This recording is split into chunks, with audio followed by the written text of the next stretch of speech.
मैत्रीण असायला पाहिजे, ती गंगेप्रमाणे पवित्र असायला पाहिजे. मैत्रीचं नातं फार सुंदर आहे. आजकाल लफडे करतात आणि त्याला नाव देतात मैत्री.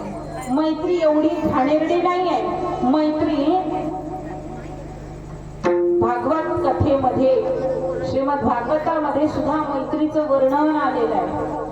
ज्या वेळेला सुदाम देवाची आणि भगवान श्रीकृष्णाची मैत्री आहे, गोपिकेंसोबत भगवंताची मैत्री आहे, ती मैत्री नितळ पाण्यासारखी. ज्याप्रमाणे गंगेचं पाणी पवित्र आहे, त्याचप्रमाणे ती मैत्री सुद्धा पवित्र आहे. तेवढी मैत्री, असं पाणी कसं असतं काचेप्रमाणे पारदर्शक असतं ना, तसं जर तुमची मैत्री असेल, मग ती मैत्री एखाद्या स्त्री सोबत जरी असली तरी सुद्धा त्या मैत्रीचं मोल तुम्ही कोणत्याही पैशामध्ये लावू शकत.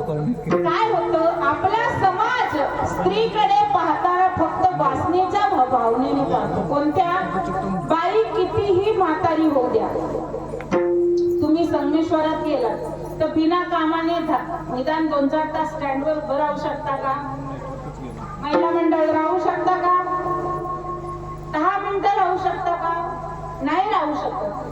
पुरुष मंडळीत तुम्ही किती वेळ उभं राहू शकता? अख्खा दिवस काढू शकता ना? खरं सांगा, काढू शकता? तुम्हाला कोण विचारणार आहे का की तुम्ही का उभे राहिले? पण आपल्या समाजाची विटंबना एवढी आहे, आपल्या समाजाचा दृष्टिकोन एवढा घाणेरडा आहे की एखादी म्हातारी स्त्री जरी 10 मिनिटाच्या पेक्षा वर बिना कामाने तिथे उभी दिसली तरी तिच्याकडे पाहण्याचा लोकांचा दृष्टिकोन काय होतो? बदलतो का? बदलतो ना? हे सगळ्यांच्या जीवनातली बघण्याची, अनुभवण्याची आणि प्रॅक्टिकली उदाहरणे. कोणीच मान डोलवत नाही, पण हा सगळ्या स्त्रियांचा अनुभव. किती प्रत्येक गोष्टीत मन दाबून दाबून दाबून दाबून तुम्ही इथपर्यंत आलात ना? आला ना? कसं